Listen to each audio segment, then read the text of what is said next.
Bon, ok les gars, on est chaud pour la course? Ouais, c'est parti. Allez, on y va. Allez.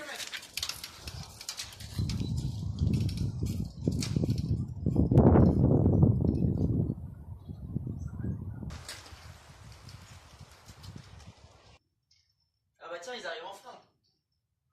Mais Fred, il est où? Oh, enfin arrivé. Ouais, Jamy, c'est Fred là. Je viens de finir une course de vélo. J'ai compris, j'ai perdu, je sais pas pourquoi. J'ai du mal à pédaler. Voilà, un petit conseil à me donner. Eh bien mon Fred, c'est très simple. Est-ce que tu avais pensé à graisser ta chaîne? Je ne pense pas. Je te conseille d'aller voir Fabrice, un ami mécanicien sur Orléans, qui s'y connaît bien à ce sujet et qui pourra bien t'aider. Allez Marcel, on part pour la Grèce! Oh non, on part sur Orléans.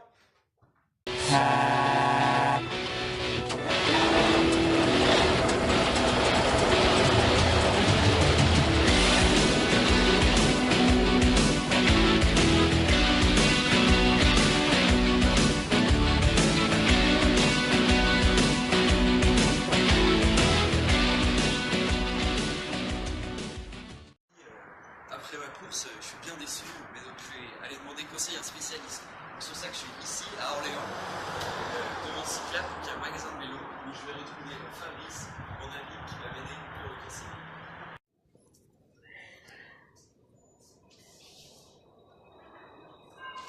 Salut Fabrice. Salut, tu vas bien? Super, et toi? Ça va. Voilà, du coup, je viens parce que j'ai fait une course là à vélo et j'ai perdu, j'ai pas compris pourquoi. J'avais j'avais du mal à pédaler, tout ça, et Jamie m'a conseillé de venir te voir. Il m'a dit que tu connaissais en mécanique, tout ça, et il m'a dit peut-être que j'avais besoin de graisse. Ah, c'est possible. Il faut déjà que si ta chaîne, ta transmission, elle n'est pas graissée du tout, forcément ça couine et ça frotte. Donc déjà t'es mal barré. Ok. Sur une chaîne, ce qu'il faut mettre, c'est de l'huile minérale. De l'huile minérale, tout simplement parce que l'huile, elle va protéger des intempéries, donc de l'humidité pour ta chaîne, et en plus de ça, elle va lubrifier. Donc elle va la protéger et elle va lubrifier de façon à ce que la chaîne sur tes pignons et ton plateau ne fasse pas de bruit et que ça glisse au maximum pour que tu aies le moins de frottement possible. Et pour toi, tous les combien de temps est-ce qu'il faut graisser un vélo? Tout dépend du temps, parce que si jamais il pleut beaucoup, la l'huile elle finit par tomber. Ouais. Dans ce cas-là, il faut relubrifier.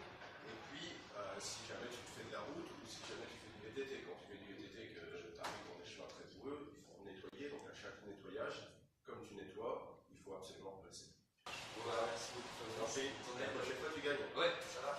Finalement, Jamie, plus précisément, la graisse, qu'est-ce que c'est? Eh bien tout simplement Fred, la graisse lubrifiante c'est un produit solide ou semi-solide résultant d'un mélange entre de l'huile lubrifiante, des épaississants et des additifs. La graisse est une suspension colloïdale d'un épaississant dans le lubrifiant liquide. On peut modéliser cette composition par cette éponge qui représente la graisse et ce liquide qui représente de l'huile.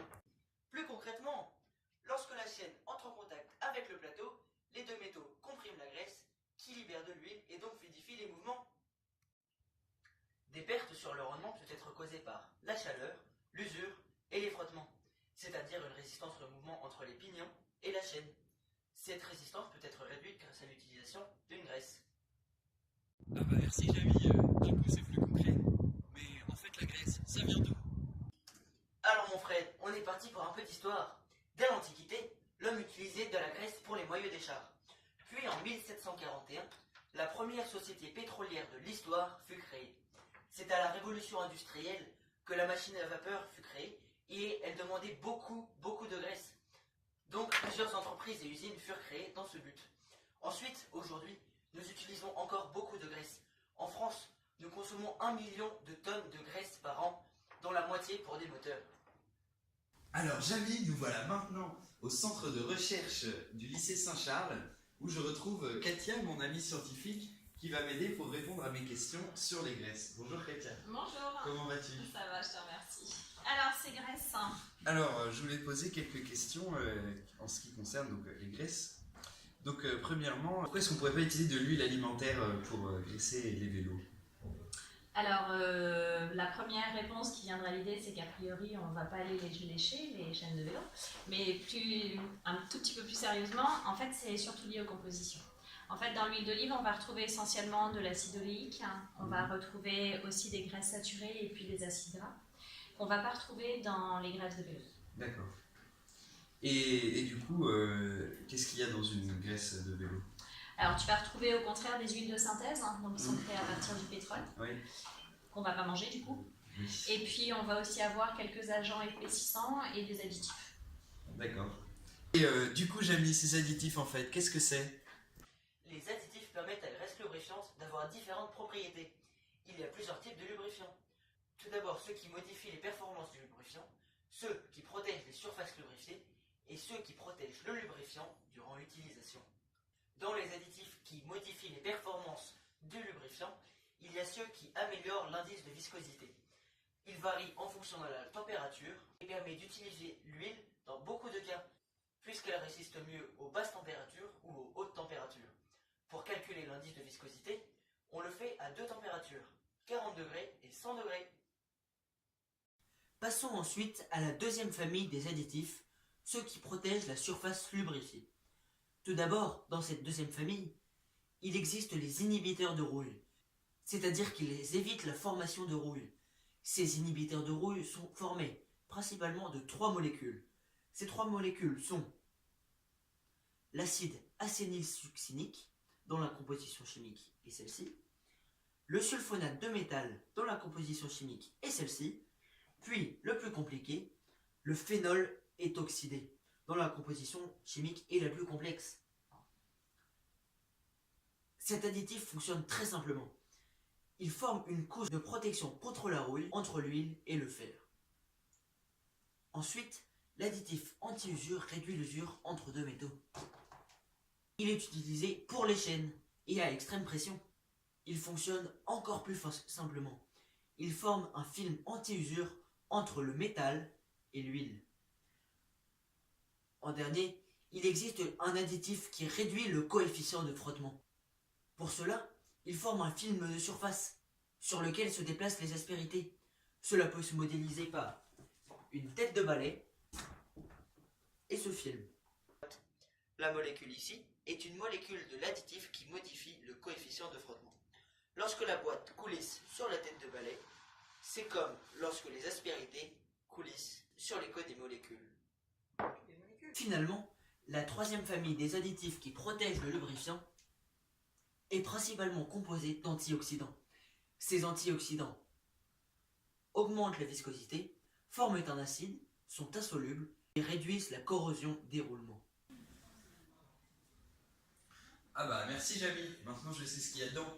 Mais en pratique, avec des chiffres, ça donne quoi? Et voici les résultats. Ça te dit si je faisais Jamy pour que je tourne un peu la vidéo, sinon c'est toi qui fais tout.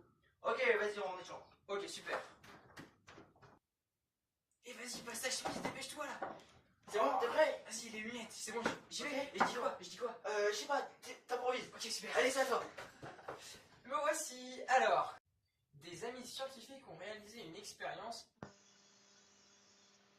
Voici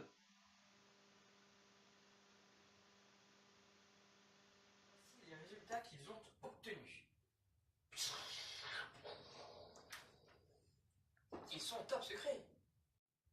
Mais tout d'abord, expliquons en quoi consistait l'expérience réalisée par mes amis scientifiques.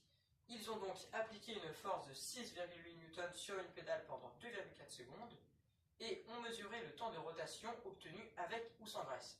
De plus, ils sont parvenus à obtenir la vitesse maximale. Regardons les résultats qu'ils ont obtenus. Lorsque aucune graisse n'est appliquée sur la chaîne, la roue tourne pendant 24,3 secondes et pendant 25,3 secondes lorsqu'une graisse est appliquée, soit une augmentation de 4,1%. Passons maintenant à la vitesse. Lorsque aucune graisse n'est appliquée, la roue tournait à une vitesse de 4,74 km/h au maximum et à 5 km/h lorsqu'une graisse était appliquée, soit une augmentation de 5,5%. Ce qui nous prouve bien que la graisse a un effet de réduction des frottements qui est indéniable. Alors Jamy, maintenant j'ai reçu un appel vidéo de mon ami Benoît qui travaille dans une entreprise qui fabrique de la graisse et qui va maintenant m'expliquer ce qu'il fait dans son entreprise. Donc bonjour Benoît. Bonjour. Comment vas-tu? Bon, ça va. Bon alors je vais te poser quelques petites questions. Oui. Alors d'abord, peux-tu te présenter en définissant ton poste au sein de ton entreprise? Alors, déjà, il faut savoir que mon entreprise, donc c'est la société Imperator, qui est une filiale du groupe Total, de Total Lubrifiant, et qui est le numéro 1 en fabricant de graisse en Europe. Moi, Benoît, dans cette société, je suis responsable du laboratoire. Donc ça veut dire que j'ai une équipe de contrôleurs qui s'occupe de contrôler la graisse pour voir que la graisse est de bonne qualité. D'accord. Une équipe de 6 personnes, donc ils réalisent tous les tests qu'on fait sur la graisse, donc on mesure la consistance, on regarde par infrarouge si jamais il n'y a pas de contamination dans les graisses que nous fabriquons. Et ensuite, c'est moi qui ai la responsabilité d'envoyer chez le client la graisse de bonne qualité. Donc c'est moi qui dis si la graisse est conforme ou si elle est non conforme. D'accord, merci beaucoup. Eh bien Jamy, maintenant, nous sommes incollables, ou devrais-je dire ingraissables, sur les graisses lubrifiantes. Mais au fait, comment ça s'applique directement aux cyclistes? Eh bien mon Fred, c'est très simple. Ils parlaient de la graisse qu'ils doivent mettre sur leur chaîne. Ainsi, comme nous l'avons montré précédemment, pour un même effort, un cycliste prévoyant qui aura pris soin de lubrifier son matériel ira plus vite qu'un cycliste distrait. Heureusement, dans le milieu professionnel, chaque équipe a son lot de techniciens qui sont là pour que les athlètes n'aient pas à s'en occuper. Mais, en parlant de la graisse, il est important de rappeler que l'aspect nutritionnel est dépendant de l'effort musculaire. En effet, l'apport énergétique quotidien doit se composer de 20 à 25% d'apport lipidique, 12 à 15% d'apport protidique et de 60 à 70% d'apport glucidique. On peut ensuite équilibrer ces trois apports en fonction de l'effort que l'on va réaliser. Pour un effort intense, les glucides sont à privilégier. Pour un effort long, le corps puisera plus dans les lipides. Les protides ne serviront au corps que quand il aura épuisé toutes ses autres réserves, mais ils ne sont pas à négliger car ils transportent dans le sang des éléments vitaux tels que le fer ou le magnésium et aident à la contraction musculaire.